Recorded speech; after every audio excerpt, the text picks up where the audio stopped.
ചാർത്തി തണലിൻ മരമായി സ്നേഹം കൊണ്ടെന്നെ കൊഞ്ചിച്ച് ലാളിച്ച്. അവന്റെ കഥനം പറഞ്ഞു, പാലൂട്ടിപ്പോറ്റിയ മഹത്വം പറഞ്ഞു. പെറ്റമ്മയെ കുന്നോളം സ്നേഹം കൊണ്ട് വീർപ്പുമുട്ടിച്ചപ്പോഴും വാനോളം ഉയർത്തി പാടിയപ്പോഴും നമ്മൾ മറന്നുപോയൊരു ജീവിതമുണ്ട് വീട്ടിൽ.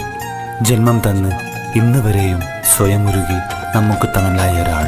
ഉള്ളിലെ സ്നേഹത്തെ പുറമെ കാണിക്കാതെ പരുക്കനായ ഉപ്പ. നമ്മളിൽ പലരും കാണാതെ പോയ സ്നേഹക്കടലാണുപ്പ,